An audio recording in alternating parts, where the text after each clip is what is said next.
അതിർത്തിയിൽ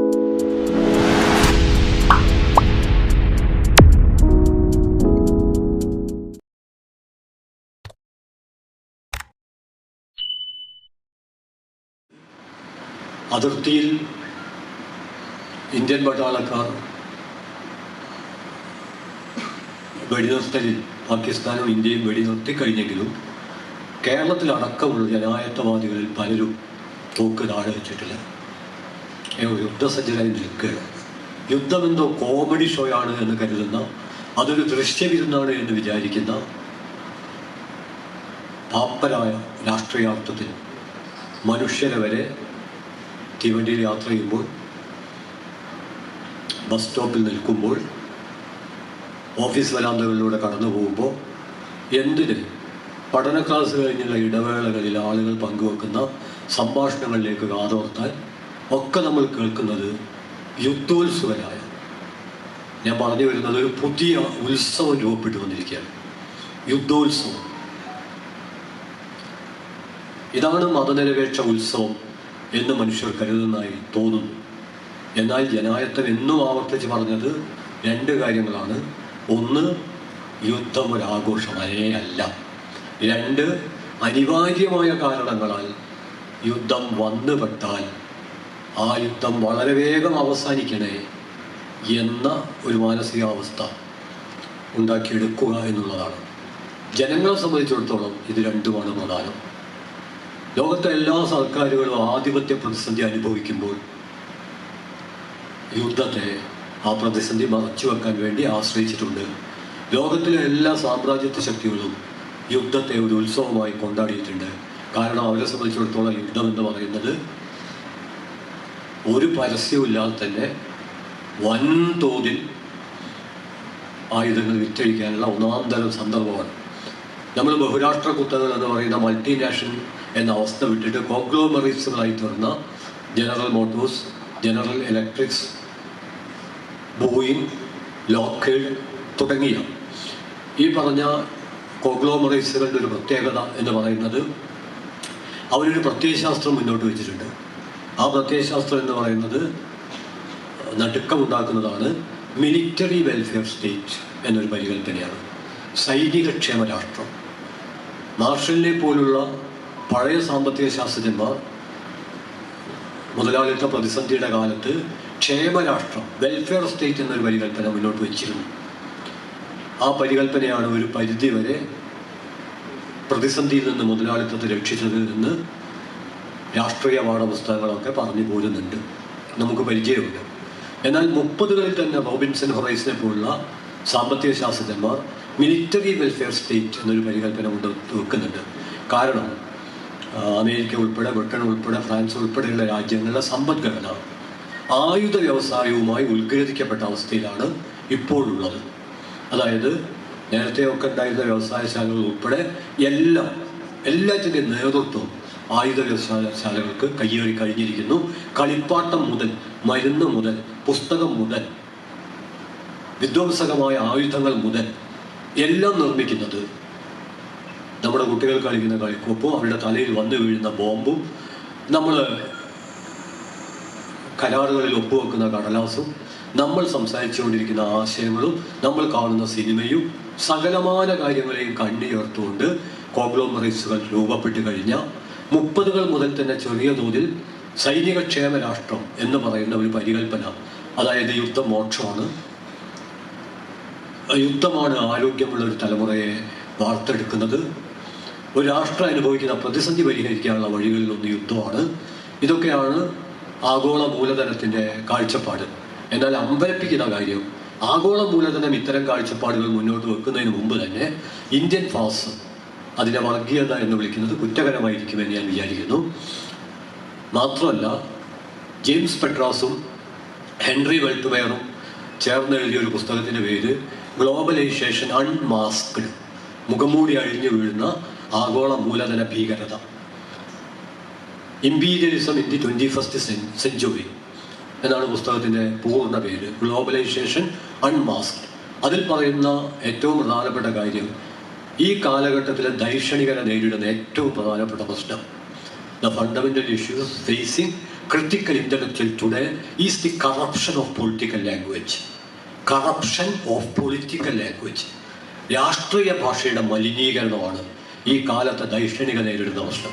അത് ഈ കാലത്തെ മാത്രമല്ല, 30കളിലെ ജർമ്മനിയിലും ഇറ്റലിയിലും ഒക്കെ തന്നെ അവിടുത്തെ നാസി വിരുദ്ധരും ഫാസി വിരുദ്ധരും ഫലാഞ്ചി വിരുദ്ധരും, സൗകര്യത്തിന് വേണ്ടി ചുരുക്കി പറയാമെങ്കിൽ ക്ലാസിക്കൽ ഫാസത്തിന്റെ വിമർശകർ ക്ലാസിക്കൽ ഫാസം മലിനമാക്കിയ അതേ ഭാഷയിൽ പ്രതികരിക്കേണ്ടി വന്നതുകൊണ്ട് ആ പ്രതിരോധത്തിന്റെ ചെറുത്തുനിൽപ്പിന്റെ വീര്യം ചോർന്നു പോയതായി സാംസ്കാരിക പഠനങ്ങൾ ചൂണ്ടിക്കാണിക്കുന്നുണ്ട്.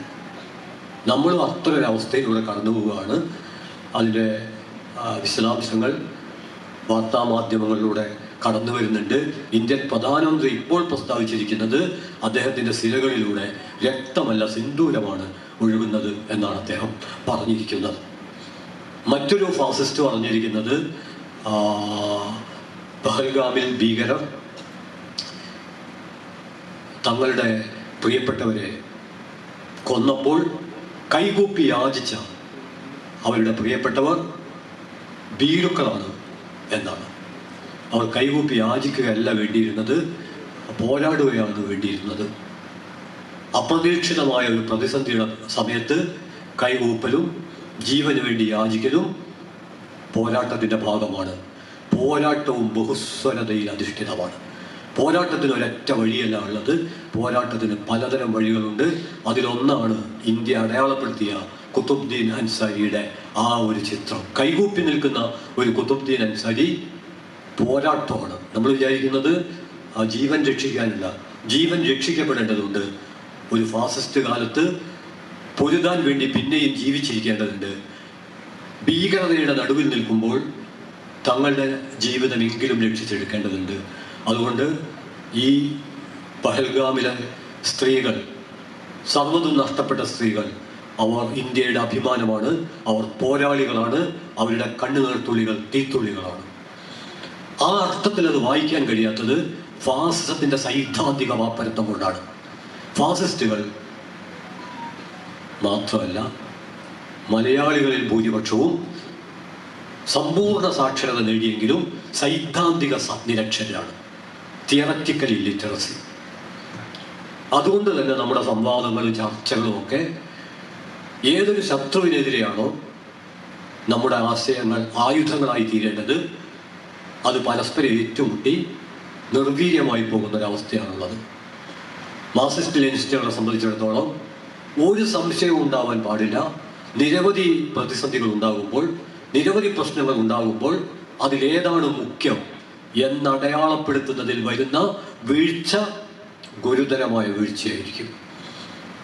പിന്നെ കണ്ടെത്തിയാൽ തിരുത്താൻ പറ്റാത്ത വിധം ഭീകരമായ വീഴ്ചയായിരിക്കും. അതുകൊണ്ട് 2025 ഇന്ത്യൻ പശ്ചാത്തലത്തിൽ ഇന്ത്യൻ ജനത നേരിടുന്ന ഏറ്റവും മുഖ്യമായ വെല്ലുവിളി എന്താണ് എന്ന് കൃത്യം അടയാളപ്പെടുത്തേണ്ടതുണ്ട്. യുദ്ധം ഒരു ആഘോഷമാകുമ്പോൾ അതാർക്കാണ് ലാഭകരമാകുന്നത് എന്ന് പഠിക്കപ്പെടേണ്ടതുണ്ട്. അല്ലാതെ യുദ്ധവെറിയുടെ ഫാസിസ്റ്റ് ഇളകുന്ന വാലിൽ എണ്ണ തേച്ചോ എണ്ണ തേക്കാതെയോ ഊഞ്ഞാലാടുന്ന ബാലഗോപാലന്മാരായി ഇടിച്ച് നടക്കല്ല വേണ്ടത്. ഇത്രയും ഞാനൊരു സാംസ്കാരിക പ്രവർത്തകൻ എന്ന നിലയിൽ വളരെ മര്യാദാപൂർവ്വം ഉപയോഗിക്കുന്ന വാക്കുകളാണ്. അവിടെ അത് നിർത്താൻ പറ്റില്ല. വേടൻ തൻ്റെ പാട്ടിൽ പറയുന്നത് പോലെ പാടാനല്ല, പറയാനല്ല, പുലയാനല്ല, ഒരു തമ്പുരാനുമല്ല. പിന്നെ പറഞ്ഞ ആ വാക്കടക്കം ലോകത്തുള്ള സകലമാന മനുഷ്യരും യുദ്ധത്തിനെതിരെ എന്നും എഴുതിയിട്ടുണ്ട്, പറഞ്ഞിട്ടുണ്ട്, പാടിയിട്ടുണ്ട്. ഇന്ത്യയാകട്ടെ യുദ്ധം പ്രഖ്യാപിച്ചിട്ടുമില്ല. എന്നിട്ടും നമ്മുടെ നാട്ടിൽ ഈ യുദ്ധോത്സുകത എങ്ങനെ ഉണ്ടായിത്തീർന്നു, അതിൻ്റെ ഒരു പശ്ചാത്തലമാണ് ഞാൻ ആദ്യം നമ്മളൊരു സംവാദം എന്നുള്ള നിലക്ക്, ഇതൊരു പഠന ക്ലാസ് എന്ന നിലക്ക് ഒരു സംവാദം തന്നെയാണ് ഉദ്ദേശിക്കുന്നത്. അങ്ങനെ ആലോചിക്കുമ്പോൾ മുന്നോട്ട് വെക്കുന്ന ഒന്നാമത്തെ കാര്യം സൈനിക ക്ഷേമ വ്യവസ്ഥ, കോഗ്ലോമറൈസുകൾ, അവരുടെ വിപണി താല്പര്യം, അത് സമകാലീന യുദ്ധങ്ങളിൽ പ്രവർത്തിക്കുന്നുണ്ടോ? നമ്മളിപ്പം സുദർശൻ ചക്ര എന്ന് പേരിട്ടാലും അത് 4000 കോടി രൂപക്ക് വിദേശത്ത് നിന്ന് വാങ്ങിയ റഷ്യൻ നിർമ്മിതമായുള്ള ഒരു മിസൈൽ വേധന സംവിധാനമാണ്. പേര് പുരാണത്തിലേക്ക് കൊടുത്തു എന്നുള്ളത് കൊണ്ട് അതിന് യാതൊരു മാറ്റവും വരുന്നില്ല. ഇത്രയേറെ, അതായത് യുദ്ധം എന്ന് പറയുന്നത് കൂടുന്ന വിലകളാണ്, കുറയുന്ന വിഭവങ്ങളാണ്, തകരുന്ന ബന്ധങ്ങളാണ്, വറ്റുന്ന ജലാശയങ്ങളാണ്. ഇതൊക്കെയാണ് യുദ്ധം. ലോകത്ത് എവിടെ യുദ്ധം ഉണ്ടെങ്കിലും ആ യുദ്ധത്തിൻ്റെ കെടുതി അനുഭവിക്കേണ്ടത് അതിർത്തിയിലെ പട്ടാളക്കാർ മാത്രമല്ല, അവരുടെ കുടുംബങ്ങൾ മാത്രമല്ല, ഒരു രാജ്യത്തിലെ മുഴുവൻ ജനങ്ങളും, നിങ്ങളും ഞാനും. യുദ്ധം നീണ്ടു നിന്നാൽ അധികാരത്തെ സംബന്ധിച്ചിടത്തോളം, അപ്പം നമ്മൾ ഒന്നാം സാമ്രാജ്യത്തെ യുദ്ധം എടുത്താൽ 1914-18 ഈ യുദ്ധത്തിൽ ബ്രിട്ടനിൽ ഈ പട്ടാളക്കാരുടെ ഉയരമായിട്ട് ആദ്യം തീരുമാനിച്ചിരിക്കുന്നത് 5 അടി 8 ഇഞ്ചായിരുന്നു. പക്ഷെ യുദ്ധം ഒരു 2 മാസം അങ്ങോട്ട് നീങ്ങിയപ്പോൾ 5 അടി 6 ഇഞ്ചാക്കി. പിന്നെ വീണ്ടും 5 അടി 5 ഇഞ്ചാക്കി. യുദ്ധം വീണ്ടും തുടർന്നിരുന്നു എങ്കിൽ ആ രാജ്യത്തെ ഫാസിസ്റ്റുകൾ പറയുന്ന ദിവ്യാംഗർ അവരെ പോലും യുദ്ധത്തിലേക്ക് കൊണ്ടുപോകേണ്ടി വരുമായിരുന്നു. അതുകൊണ്ട് നമുക്കൊക്കെ ഒരു ധാരണയുണ്ട്, മലയാളികൾക്ക് പ്രത്യേകിച്ചും, നമ്മളെ നേരിട്ടൊരു യുദ്ധവും ബാധിക്കില്ലല്ലോ. ബാധിക്കും, പലതരത്തിൽ നമ്മളെ ബാധിക്കും. പട്ടാളക്കാർ മാത്രമല്ല, ഐക്യരാഷ്ട്രസഭയുടെ സെക്രട്ടറി ഗുട്ടറസ് പറഞ്ഞു, ഇന്ത്യയും പാകിസ്ഥാനും തമ്മിലുള്ള യുദ്ധം ലോകത്തിന് താങ്ങാനാവില്ല. ആ വാക്ക് അടിവര ചാർത്തണം. ഇന്ത്യക്ക് താങ്ങാനാവില്ല എന്നല്ല, ഇന്ത്യക്ക് താങ്ങാനായേക്കും. കാരണം ഇന്ത്യൻ പ്രധാനമന്ത്രി മോദി വളരെ കരുത്തനാണല്ലോ, താങ്ങാനായേക്കും. പിന്നെ അമിത്ഷായും കൂട്ടിനുണ്ടല്ലോ. എന്തെല്ലാം വെല്ലുവിളികളാണ് നടത്താൻ കെൽപ്പുള്ളവരാണ്. അതുകൊണ്ട് താങ്ങാൻ കഴിഞ്ഞേക്കും. പാകിസ്ഥാനും വെല്ലുവിളികളിൽ പിറകിലല്ല, അവർക്കും താങ്ങാൻ കഴിഞ്ഞേക്കും. പക്ഷേ ലോകത്തുള്ള മനുഷ്യർക്ക് താങ്ങാൻ പറ്റില്ല. എന്താ കാരണം എന്ന് പറഞ്ഞാൽ, ഒരു കാരണം, ഇന്ത്യയും പാകിസ്ഥാനും രണ്ടും ആണവ ശക്തികളാണ്. ഇനി ഞാൻ 45 തിരിച്ചു പോവാണ്. 45 രണ്ടാം സാമ്രാജ്യത്തെ യുദ്ധത്തിൽ 39-45 പൂർണ്ണമായും ജപ്പാൻ പരാജയപ്പെട്ടു. ജപ്പാനുമായി ഇനി ഒരു യുദ്ധത്തിൻ്റെയും ആവശ്യമുണ്ടായിരുന്നില്ല. എന്നിട്ടും ആഗസ്റ്റ് 6-9 ഹിരോഷിമയിലും നാഗസാക്കിയിലും ബോംബിട്ടു. എന്തിനു ബോംബിട്ടു? ഒരാവശ്യം ഉണ്ടായിരുന്നില്ല. അതായത് ഒരു രാജ്യത്തെ അമ്പയെ പരാജയപ്പെടുത്തിയാലും യുദ്ധം അവസാനിക്കണമെന്നില്ല. കാരണം യുദ്ധം ഒരു രാജ്യത്തിലെ മുഴുവൻ ജനങ്ങളെ കൊന്നു കൊലവിളിക്കാൻ മാത്രമുള്ളതല്ല, അതിന് മറ്റു പല അജണ്ടകളുമുണ്ട്. 45 ആറ്റം ബോംബിൻ്റെ ലക്ഷ്യം എന്തായിരുന്നു എന്ന് വ്യക്തമാണ്. ജപ്പാനെ തോൽപ്പിക്കുന്നതല്ല, മറിച്ച് ലോക സമാധാനം, സോഷ്യലിസം, മാനവികത തുടങ്ങി തുടക്കത്തിൽ ഞാൻ പറഞ്ഞ സൈനിക ക്ഷേമ രാഷ്ട്രം എന്ന മൂലധന ഭീകരതയുടെ അജണ്ടക്കെതിരെ സോഷ്യലിസം, മാനവികത എന്നൊക്കെയുള്ള ബദലുകൾ ഉയർത്തുന്ന കാഴ്ചപ്പാടുകളെ കൊലപ്പെടുത്തലാണ്. അതുകൊണ്ടാണ് 45 ആഗസ്റ്റ് 6-9 അതുമായി ബന്ധപ്പെട്ട 1-2 കാര്യങ്ങൾ ഇപ്പോൾ ആലോചിക്കുന്നത് നല്ലതാണ്.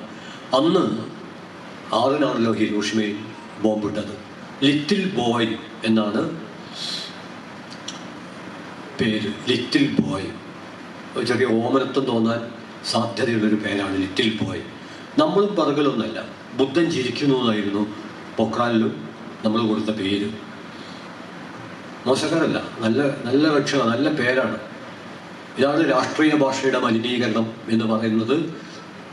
ഇത്തരത്തിലുള്ള പദാവലികളിലൂടെ ഗ്ലോബലൈസേഷൻ തന്നെ അത്തരൊരു പദാവലിയാണ്. ആധുനിക കാലത്തെ ഹിംസയുടെ ഏറ്റവും ഭീകര രൂപമാണ് ഗ്ലോബലൈസേഷൻ. പക്ഷേ അത് ലോകത്തെങ്ങുമുള്ള മനുഷ്യരുടെ ഒത്തുചേരലായിട്ടാണ് പൊതുവെ അവതരിപ്പിക്കപ്പെടുന്നത്. അതെന്തോ ആവട്ടെ, ഞാൻ പറഞ്ഞു വന്ന ഒരു പ്രശ്നം എന്താണെന്ന് പറഞ്ഞാൽ, ലിറ്റിൽ ബോയ് ഇതിൽ ബോംബ് ഇട്ടത് അങ്ങനെ വൈമാനികരുണ്ടാവുമല്ലോ, ഓരോന്നിനും നിയോഗിക്കപ്പെട്ടവരുണ്ടാവും. കാലാവസ്ഥയൊക്കെ പരിശോധിക്കാൻ നാഗസാക്കിയിൽ കുറച്ച് തെറ്റിപ്പോയിട്ടുണ്ട്. ഹിരോഷിമയിൽ കൃത്യമാണ്. അതിനാൽ കാലാവസ്ഥാ വിശകലനം നടത്തുന്ന ഒരു വൈമാനികനുണ്ടാവും. അത് മേജർ ക്ലോഡ് ഈദർലി എന്നൊരു വൈമാനികനായിരുന്നു. മറ്റൊരു മേജർ പോൾ ടിബറ്റ്സ് എന്ന് പറഞ്ഞ ആളാണ്, എനലോഗ് എന്നൊക്കെ പറഞ്ഞ ആളുകളാണ്. ഇവർ രണ്ടുപേരുമാണ് ബോംബ് ഇട്ടത്. പക്ഷെ കാലാവസ്ഥ ഉൾപ്പെടെ ബോംബ് ഇടാൻ ഏറെക്കുറെ കൃത്യം അന്തരീക്ഷമാണ് എന്ന് റിപ്പോർട്ട് നൽകിയത് മേജർ ക്ലോഡ് ഈദർലിയാണ്. എന്നാൽ 45 അവിടുത്തെ ഭീകരാവസ്ഥ കണ്ടിട്ട്, ഈ ബോംബാക്രമണത്തിൻ്റെ ഭീകരാവസ്ഥ, ആ ഭീകരാവസ്ഥ ജപ്പാൻ സൂക്ഷിച്ചിട്ടുള്ളത് അവർ നിർമ്മിച്ച യുദ്ധവിരുദ്ധ സ്മാരകങ്ങളിൽ മാത്രമല്ല, ഹിരോഷിമ നാഗസാക്കി മ്യൂസിയങ്ങളിൽ മാത്രമല്ല, ജപ്പാനീസ് ഭാഷയിൽ ഒരു വാക്കുണ്ട്, ഹിബാക്കുഷകൾ, ബാക്കിയായവർ. ഒരു പക്ഷേ മരിച്ചവർ, കൊല ചെയ്യപ്പെട്ടവർ, ഭാഗ്യം ചെയ്തവർ വിതിൻ കോട്ട്, ഹിബാക്കുഷകൾ, ഇതിൻ്റെ റേഡിയേഷൻ പോയ്സണൊക്കെ അനുഭവിച്ച് ജീവിക്കാൻ ശിക്ഷിക്കപ്പെട്ടവർ. ഇത് കണ്ടിട്ട് ക്ലോഡ് ഈദർലിയുടെ മാനസികാവസ്ഥ ആകെ മാറി. അദ്ദേഹം യുദ്ധത്തിനെതിരെ സമാധാനം എന്ന പ്രക്ഷോഭം ഒരു പാർട്ടിയുടെ ആഹ്വാനം അനുസരിച്ചല്ല, അദ്ദേഹം ഒറ്റയ്ക്ക് തന്നെ ഇതിൻ്റെ ഭീകരത കണ്ടിട്ട് മുന്നോട്ട് വന്നു. അന്ന് അമേരിക്കൻ പ്രസിഡന്റ് ഹാരി എസ് ട്രൂമാനാണ്. അദ്ദേഹം ഉൾപ്പെടെ അവിടുത്തെ മാധ്യമ ലോകം മേജർ ക്ലോഡ് ഈദർലിക്ക് വട്ടാണ്, ഭ്രാന്താണ് എന്ന് പ്രഖ്യാപിച്ചു. അതേക്കുറിച്ച് ബ്രട്ടൺ റസ്സൽ പറഞ്ഞു, ഒരു തെറ്റും ചെയ്യാത്ത കക്കോടിയിലെ ഒരു പഞ്ചായത്ത് പ്രസിഡന്റ് കോമ്രേഡ് ഷീബ ഒരു പോസ്റ്റ് ഇട്ടതുപോലെ അതിർത്തിക്ക് അപ്പുറത്ത് മരിക്കുന്നവരും മനുഷ്യന്മാർ തന്നെയാണ്. അതിൻ്റെ പേരിൽ ഇപ്പോൾ അവർക്ക് അവിടെ നിൽക്കാൻ കഴിയുന്നില്ല. ജനാധിപത്യവാദികളും ജനാധിപത്യ വിരുദ്ധവാദികളും എല്ലാവരും ഒരു ഐക്യമുന്നണിയായി പെട്ടെന്ന് മാറുകയും ഇന്ത്യയുടെ ദേശീയ പതാകയ്ക്ക് പകരം നാഷണൽ ഫ്ലാഗ്, ഒരു ജിങ്കോയിസ്റ്റ് ഫ്ലാഗ്, അദൃശ്യ പതാക ഉയരുകയും ചെയ്തു. അതുകൊണ്ട് അവർ കുഴപ്പത്തിലാണ്. സ്വരാജ് ആകട്ടെ, സ്വരാജ് മൊല്ല, സ്വരാജ് മൊയ്ലിയാർ, സ്വരാജ് ഖാൻ എന്നീ പേരുകളിൽ യുദ്ധം വേണ്ട, ഭീകരതയെ എതിർക്കണം, അതിനോട് ഒരു തരത്തിലും കാരുണ്യം കാണിക്കരുത്, അതിൻ്റെ സ്രോതസ്സുകൾ അടക്കമില്ലാതാക്കണം എന്നൊക്കെയുള്ള നിലപാടുകൾ പങ്കുവച്ചതിന് ശേഷം യുദ്ധോത്സുകമായൊരു മാനസികാവസ്ഥയിലേക്ക് വഴിക്ക് പോകുന്നതിനെതിരെ ജാഗ്രത വേണം എന്ന് സമാധാനത്തിൻ്റെ പക്ഷത്തു നിന്നുകൊണ്ട് മേജർ ക്ലോഡ് ഈദർലി ഉൾപ്പെടെ നടത്തിയ ഒരു സമരത്തിൻ്റെ പിന്തുടർച്ചയായി ലോകമെങ്ങും ഇടതുപക്ഷക്കാർ, മതനിരപേക്ഷ ജനാധിപത്യവാദികൾ, മനുഷ്യസ്നേഹികൾ ഒക്കെ നടത്തിയ ഒരു സമാധാന സമരത്തിൻ്റെ മഹാസന്ദേശമായി ഒരു സോഷ്യൽ മീഡിയ പോസ്റ്റ് മാറി. അതിനെ മലയാളത്തിലെ ജനായത്തവാദികളിൽ ചിലർ പോലും എങ്ങനെയാണ് സ്വീകരിച്ചത്? അതിൽ അധ്യാപകരുണ്ടാവില്ല എന്ന് ഞാൻ വിചാരിക്കുന്നു. മിനിമം അവർ ഇതൊക്കെ പഠിക്കുകയും ചെയ്യുന്നവരായിരിക്കുമല്ലോ, യുദ്ധത്തിൻ്റെ ഭീകരതയൊക്കെ. പക്ഷെ ഉറപ്പ് പറയാനൊന്നും പറ്റില്ല, അപഗ്രഥിക്കപ്പെടേണ്ട ഒരു കാര്യമാണ്. അത് വൈകാതെ നിർവഹിക്കപ്പെടേണ്ടതുണ്ട് എന്നാണ് ഞാൻ വിചാരിക്കുന്നത്. അതൊരു ഫീൽഡ് വർക്ക് നടത്തിയിട്ട് ആരൊക്കെയാണ് ഈ 2025 പെട്ടെന്ന് യുദ്ധോത്സുകരായത് എന്ന് പരിശോധിക്കുന്നത് ഭാവിയിൽ ജനാധിപത്യ പ്രവർത്തനത്തിന് സഹായകമായേക്കും. ഞാൻ പറഞ്ഞു വരുന്നത്, ക്ലോഡ് ഈദർലി ഇങ്ങനെ സമരം ചെയ്തപ്പോൾ അയാൾ ഭ്രാന്തനാണെന്ന് പറഞ്ഞപ്പോൾ റസ്സൽ അത് അപഗ്രഥിച്ചുകൊണ്ട് പറയുന്നുണ്ട്, അങ്ങനെയാണെങ്കിൽ മനുഷ്യസ്നേഹമുള്ള ഇത്തരത്തിലുള്ള ഭ്രാന്തന്മാരുടെ കൂട്ടത്തിൽ ഒരാളായി ചേരാനാണ് ഞാനും ആഗ്രഹിക്കുന്നത്. അല്ലാതെ ഒരു കാരണവുമില്ലാതെ ഒരു ജനതയെ ബോംബിട്ട് കൊല്ലാൻ ഉത്തരവ് നൽകിയ ഹാരി എസ് ട്രൂമാൻ പ്രജ്ഞ ഉള്ളവനും ബുദ്ധിസ്ഥിരത ഉള്ളവനും അതിൻ്റെ അനന്തരഫലങ്ങൾ കണ്ട് മനസ്സ് നൊമ്പരപ്പെട്ട ക്ലോഡ് ഈദർലി ഭ്രാന്തനുമാണെങ്കിൽ ഈ ഭ്രാന്തന്മാരുടെ കൂട്ടത്തിൽ ഒരാളായിരിക്കാനാണ് ഞാൻ ആഗ്രഹിക്കുന്നത് എന്ന് ലോകപ്രശസ്ത ചിന്തകനായ ബ്രട്ടൺ റസ്സൽ പറയുകയുണ്ടായി. കൂട്ടത്തിൽ ഞാൻ ഒരു കാര്യം കൂടെ ആലോചനയ്ക്ക് വേണ്ടി കൂട്ടിച്ചേർക്കാം. അത് KSTIയുടെ കാസർഗോഡ് പഠന ക്ലാസ്സിൽ ചെന്നപ്പോൾ അവിടെ നിന്നും സംവാദത്തിൽ ഉയർന്നു വന്ന ഒരു ചോദ്യത്തോടുള്ള എൻ്റെ പരോക്ഷ പ്രതികരണം കൂടിയാണ്. സത്യത്തിൽ നമ്മൾ ആഗസ്റ്റ് 6ഉം ആഗസ്റ്റ് 9ഉം അനുസ്മരിക്കാറുണ്ട്, ഹിരോഷിമ ദിനം, നാഗസാക്കി ദിനം. എന്നാൽ എത്രയെത്രയോ ഹിരോഷിമയേക്കാൾ, എത്രയെത്രയോ നാഗസാക്കിയേക്കാൾ ഭീകരമായ ഒന്നാണ് ഗസ. ഗസക്ക് സമാനമായിട്ട് ഒരു ഹിരോഷിമയുമില്ല, ഒരു നാഗസാക്കിയുമില്ല. അത്രയും ഭീകരമായ ഒരവസ്ഥയിലൂടെയാണ് ഗസ നിൽക്കുന്നത് നമ്മുടെ മുമ്പിൽ. അത് ഉയർത്തുന്ന ചോദ്യം, നമുക്കതിൽ നിന്ന് രക്ഷപ്പെടാൻ കഴിയില്ല. ശവകുടീരങ്ങളിലേക്ക് വരെ ആ ചോദ്യം നമ്മെ അസ്വസ്ഥമായി പിന്തുടരും. പക്ഷെ അപ്പോഴും നമ്മൾ ആഗസ്റ്റ് 6ഉം ആഗസ്റ്റ് 9ഉം സാമൂഹ്യ പാഠത്തിൽ പഠിച്ചതുകൊണ്ട് ഹിരോഷിമ നാഗസാക്കി ദിനമായി ആചരിക്കും. എന്നാൽ കൺമുമ്പിൽ ഹിരോഷിമക്കും നാഗസാക്കിക്കൊക്കെ അപ്പുറം എത്രയെത്രയോ ഇരട്ടി ഭീകരത നടക്കുന്ന ഗസയെക്കുറിച്ച് നമ്മൾ എന്തെങ്കിലും ജനായത്തവാദികൾ പറഞ്ഞു കഴിഞ്ഞാൽ അത് വിമർശിക്കപ്പെടുകയാണ്. അത് പ്രീണനമാണ്, പക്ഷപാതമാണ്, ഭീകര സംഘടനക്ക് ഹമാസിന് പിന്തുണ പ്രഖ്യാപിക്കലാണ്. കാസർഗോഡ് KSTAയിൽ വന്ന ഒരു പ്രതികരണം എന്നോടുള്ളൊരു ചോദ്യമാണ്. തൊട്ടടുത്തുള്ള മാറാട് ആളുകൾ കൊല്ലപ്പെട്ടപ്പോൾ അതിലൊന്നും ഇടപെടാതെ എത്രയോ അകലെയുള്ള ഗസക്ക് വേണ്ടി സംസാരിക്കുകയും എഴുതുകയൊക്കെ ചെയ്യുന്നത് ശരിയാണോ? ഇതിൽ രണ്ട് തെറ്റാണുള്ളത്. ഒന്ന്, മാറാട് വ്യാപിക്കാതിരിക്കാൻ, അവിടെ സമാധാനം പുനഃസ്ഥാപിക്കാൻ, അവിടെ ഭീകരതകൾക്ക് നേതൃത്വം കൊടുത്തവരെ ജനങ്ങളിൽ നിന്ന് ഒറ്റപ്പെടുത്താൻ മുന്നിൽ നിന്ന് പ്രവർത്തിച്ചത് ജനായത്ത ശക്തികളാണ്, ഇടതുപക്ഷമാണ്. അപ്പോൾ അത് തെറ്റായിട്ട് അവതരിപ്പിച്ചു. അതൊരു ഫാസിസ്റ്റ് വാദമാണ്.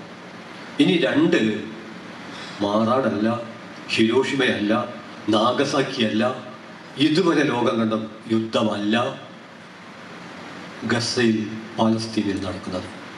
രണ്ട് ഗുരുതരമായ തെറ്റാണ്. ഈ തെറ്റ് പലപ്പോഴും കേരളത്തിൽ ആവർത്തിച്ചിട്ടുണ്ട്.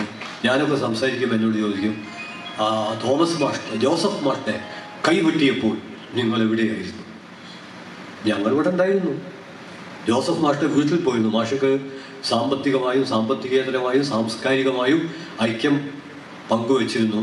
മാഷ എഴുതിയ മാഷ്ടെ ആത്മകഥയെങ്കിലും വായിച്ചാൽ മതി. അതിൽ പരാമർശിക്കപ്പെടുന്ന പേരുകൾ ആരുടേതാണ്? എൻ്റെയും പേര് അതിൽ കടന്നു വന്നിട്ടുണ്ട്. ഇടതുപക്ഷ സംഘടനകൾ, പൂക്കാസ, മാഷ വീട് സന്ദർശിച്ചിട്ടുണ്ട്. തുടക്കം മുതൽ മാഷക്കൊപ്പം ജനാധിപത്യവാദികൾ ഉണ്ടായിരുന്നു.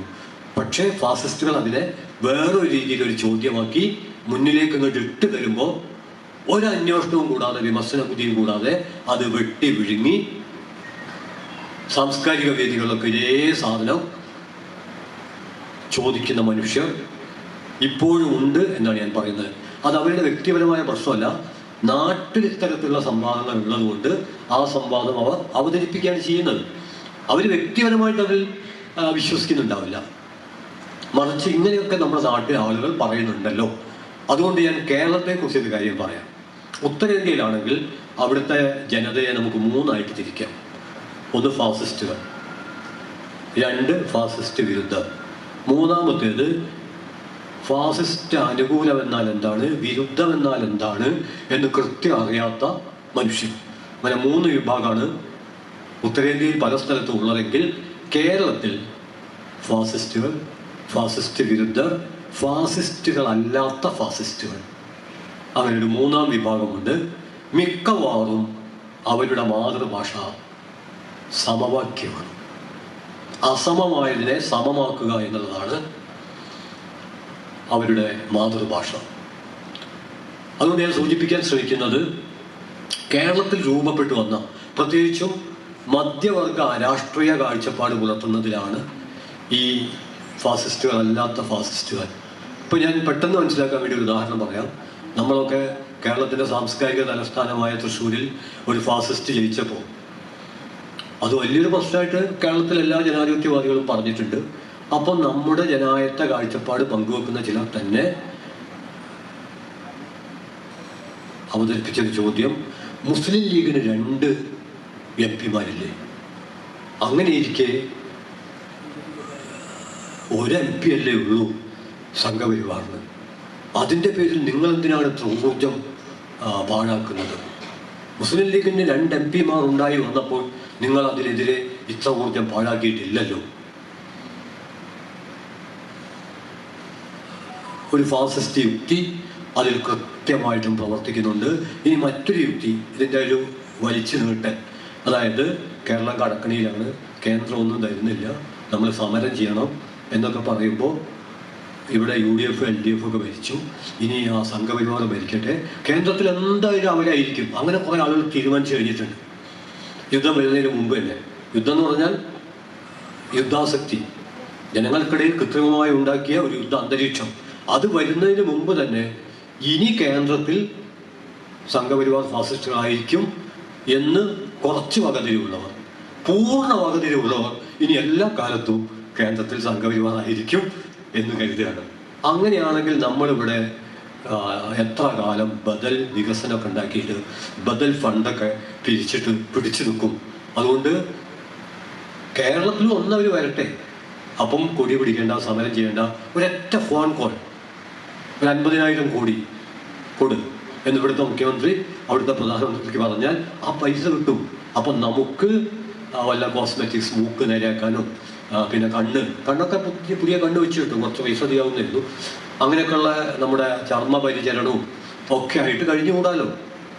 നമ്മളിങ്ങനെ പഠന ക്ലാസ്, ഇങ്ങനെ പ്രകടനം, സംഘടനയ്ക്ക് പിരിവ് കൊടുക്കുക, മെമ്പർഷിപ്പ് എടുക്കുക, പോസ്റ്റർ പതിക്കുക, പ്രകടനം നടത്തുക, മഴ കൊള്ളുക, വല്ല ആവശ്യമുണ്ടോ? ഇവിടെ അവര്, അവിടെ അവര്, അവിടെ എന്തായാലും അവരായിരിക്കും, ഇവിടെയും കൂടി ഒരു ചാൻസ് കൊടുക്കുക, ഡബിൾ എഞ്ചിൻ. അങ്ങനെ വാദിക്കുന്ന അവരിപ്പം വോട്ട് ചെയ്യുന്ന ഇടതുപക്ഷത്തിന് തന്നെയാണ്. ഞാൻ പറഞ്ഞു വരുന്നത്, ഫാസിസ്റ്റുകളല്ലാത്ത ഫാസിസ്റ്റുകൾ എന്നൊരു വിഭാഗം വളർന്നു വന്നിട്ടുണ്ട് എന്നുള്ള കാര്യത്തിൽ യാതൊരു സംശയവുമില്ല. 26 ഇന്ത്യയുടെ മനുഷ്യർ, പല തൊഴിലിൽ വ്യാപരിക്കുന്ന ലോകത്തിലെങ്ങുമുള്ള മനുഷ്യരുടെ പ്രതിനിധികൾ 26 പേരെ കൊന്നിട്ടുള്ളത് കൊണ്ട് 2600 മുസ്ലിങ്ങളെ ഉടൻ മിനിമം കൊല്ലണം എന്ന് സംഘപരിവാറിൻ്റെ ഒരു ബോറൻ പ്രസ്താവന ഇറക്കിയിട്ടുണ്ട്. ഇത് കേട്ടിട്ട് ഏതെങ്കിലും ഊളന്മാർ ഒരു 4-5 കൊലപാതകം ചെയ്താൽ അതിൽ വലിയ അത്ഭുതമൊന്നും ഉണ്ടാവാൻ യാതൊരു സാധ്യതയില്ല. അപ്പം ഞാൻ പറഞ്ഞു വരുന്നത്, ഇത് നമ്മൾ നാട്ടിൽ ഒരാളോട് സംസാരിക്കുമ്പോൾ അതിലെന്താ തെറ്റ് എന്ന ചോദ്യം ഒടുവിൽ എത്തി പാവം മൈസൂർ പാക്കിന് പോലും വന്നുപെട്ട ഒരവസ്ഥ നിങ്ങൾ ആലോചിച്ച് നോക്കും. പാക്ക് എന്ന് പറഞ്ഞാൽ മധുരെന്നുള്ള പാകിസ്ഥാന്റെ ചുരുക്കമൊന്നുമല്ല. അതിനിപ്പം മൈസൂർ കാര്യവാഹക് എന്ന പേരിലാണ് അത് അറിയപ്പെടുന്നത്. ഒരു പക്ഷേ നിങ്ങൾ വിചാരിക്കും പത്രത്തിൽ വന്നത് മൈസൂർ ശ്രീമൻ എന്നാണ്. അത് ക്വാളിറ്റി കുറഞ്ഞതാണ്. ക്വാളിറ്റി കൂടിയത് പുതിയ ബ്രാൻഡ് ഇറക്കാനുള്ള സാധ്യത, അതിൻ്റെ ബ്രാൻഡിനെയും ഞാൻ സജസ്റ്റ് ചെയ്തതാണ് മൈസൂർ കാര്യവാഹക്. പക്ഷെ അതിലൊരു ചെറിയ പ്രശ്നമുണ്ട്. മൈസൂർ എന്ന് പറയുമ്പോൾ കാത് ചേർത്ത് വെച്ചാൽ ടിപ്പുവിൻ്റെ പടയോട്ടത്തിൻ്റെ കുളമ്പടികൾ ഫാസിസ്റ്റുകളുടെ മസ്തിഷ്കത്തെ പിടിച്ചു കുലുക്കും. അവർക്ക് ഭയങ്കര പേടിയാണ് ടിപ്പുവിനെ. അതുകൊണ്ട് പാഠപുസ്തകത്തിൽ നിന്ന് ടിപ്പുവിനെ മാറ്റി, ടിപ്പുവിനെ എങ്ങനെയൊക്കെ അപകീർത്തിപ്പെടുത്താൻ കഴിയുമോ അങ്ങനെയൊക്കെ ടിപ്പുവിനെ അപകീർത്തിപ്പെടുത്തി. നമ്മുടെ നാട്ടിലെ ജനായത്തവാദികൾക്കിടയിൽ ചിലർക്കും, മാഷുമാർക്ക് ഉണ്ടാവാൻ സാധ്യതയില്ല, കാരണം നമുക്ക് കുറച്ചൊക്കെ ചരിത്രം അറിയാലോ, ടിപ്പു ഭീകരനാണ്, ടിപ്പുവാണ് ബ്രിട്ടീഷ് ഏതൊരു ചക്രവർത്തി ഇന്ത്യയിൽ പൊരുതി രക്തസാക്ഷിയായോ ആ ചക്രവർത്തിയുടെ രക്തസാക്ഷിത്വത്തിലല്ല, ആ ചക്രവർത്തി കൊല്ലപ്പെട്ടതിൽ കുടിക്കാനും തിന്നാനും ആർമാദിക്കാനും ബ്രിട്ടീഷുകാർ ആഹ്വാനം ചെയ്തത് ആ ബ്രിട്ടീഷ് വിരുദ്ധ ചക്രവർത്തിയുടെ പേരാണ് കോമ്രേഡ് ടിപ്പു സുൽത്താൻ. ഒരു സംശയവും വേണ്ട, ഞാൻ ടിപ്പു സുൽത്താനെ കമ്മ്യൂണിസ്റ്റ് ആക്കിയെന്ന് വിചാരിക്കേണ്ട. ഞാൻ സഹോദരൻ അയ്യപ്പൻ ഉപയോഗിച്ച, സഹോദരൻ അയ്യപ്പനാണല്ലോ മലയാളത്തിൽ 1918 ഈ സഖാവ് എന്നുള്ളത് ഉപയോഗിക്കുന്നത്. അപ്പോൾ ഞാൻ സൂചിപ്പിക്കുന്നത് യുദ്ധത്തിൻ്റെ ഒരു ഭീകരമായ അവസ്ഥയിലേക്ക് ഇന്ത്യൻ ഫാസിസ്റ്റുകൾ കാര്യങ്ങളെ, അതിൻ്റെ ഭാഗമായിട്ട് രാഷ്ട്രീയ ഭാഷയിൽ വലിയ മലിനീകരണം സംഭവിച്ചുകൊണ്ടിരിക്കുന്നു. അതുകൊണ്ട് നമ്മുടെ കുട്ടികൾ, ഞാൻ സ്കൂൾ എൻ്റെ ഒരു അനുഭവം കൂടി പങ്കുവെച്ച് ഈ ഭാഗം അവസാനിപ്പിക്കാം. 1965 തോന്നുന്നു, ഇന്ത്യ പാക് യുദ്ധത്തിൻ്റെ കാലത്ത് ഞാൻ മുത്തറമ്പുഴ UP സ്കൂളിൽ പഠിക്കുകയാണ്. അന്നാണ് ഞങ്ങളെ ക്ലാസ്സിലെ മാഷുമാർക്ക് ഇത്ര ഒച്ചുണ്ടെന്ന് ഞാൻ മനസ്സിലാക്കിയത്. കാരണം കുട്ടികളെ മുഴുവൻ പുറത്തേക്ക്, മാഷുമാരും പുറത്തേക്ക്, എന്നിട്ട് എല്ലാവരും, അന്നത്തെ ഒരു മുദ്രാവാക്യം ഞാൻ ഇന്നും മറന്നിട്ടില്ല, പാകിസ്ഥാൻ്റെ വെടിയുണ്ട, ഭാരത മക്കൾക്കുള്ളുണ്ട. അന്ന് ഞങ്ങൾക്ക് ഏറ്റവും പ്രിയപ്പെട്ട കുഞ്ഞൻ നായരുടെ ഭരണിയിലെ ഞങ്ങളെ കൊതിപ്പിച്ച മിഠായി എള്ളുണ്ടായിരുന്നു. ആ എള്ളുണ്ടയുടെ മധുരമാണ് വെടിയുണ്ടക്ക് എന്ന് കരുതി ഞങ്ങൾക്ക് വേണ്ടത്ര പണമില്ലാത്തത് കൊണ്ട് ആ എള്ളുണ്ട വാങ്ങി തിന്നാൻ കഴിഞ്ഞിരുന്നില്ല. അത് പാകിസ്ഥാൻ സൗജന്യമായി തരുമല്ലോ എന്നൊരു ആവേശത്തിലാണ് ആ മുദ്രാവാക്യം ഞങ്ങൾ ആർത്ത് വിളിച്ചത്. പിന്നെ പന്തീരങ്കാവ് ഹൈസ്കൂളിൽ എത്തിയപ്പോഴാണ് യുദ്ധം ഭീകരമാണ്, സമാധാനമാണ് വേണ്ടത്, ഹിരോഷിമ നാഗസാക്കി. അപ്പോഴേക്കും പിക്കാസോവിൻ്റെ വെളുത്ത പ്രാവ്, സമാധാനത്തിൻ്റെ പ്രാവ് നമ്മുടെ മനസ്സിൻ്റെ ആകാശത്തിൽ പറന്നു കഴിഞ്ഞിരുന്നു. അങ്ങനെ സമാധാനം എന്നുള്ളത് UP സ്കൂളിൽ നിന്ന് വന്ന് ഹൈസ്കൂളിൽ എത്തിയപ്പോഴാണ് സമാധാനം. കേരളത്തിലെ വലിയൊരു ജനത ഇപ്പോഴും UP സ്കൂളിൽ തന്നെയാണ് എന്നാണ് ഞാൻ പറഞ്ഞു വന്നതിൻ്റെ ചുരുക്കം. അവരെ അവിടുന്ന് മിനിമം ഹൈസ്കൂളിലെങ്കിലും എത്തിക്കാനുള്ള സംഘടിതമായ ശ്രമം അധ്യാപക പ്രസ്ഥാനം അതിൻ്റെ ബാധിച്ച ഉത്തരവാദിത്തങ്ങളിൽ ഒന്നായി ഏറ്റെടുക്കേണ്ടതുണ്ട് എന്ന് ഈ മലപ്പുറത്തെ KSTAയുടെ പഠന ക്ലാസ്സിൽ വെച്ച് ഒരു ഇടതുപക്ഷ സാംസ്കാരിക പ്രവർത്തകൻ എന്ന രീതിയിൽ അഭിപ്രായപ്പെടുകയാണ്.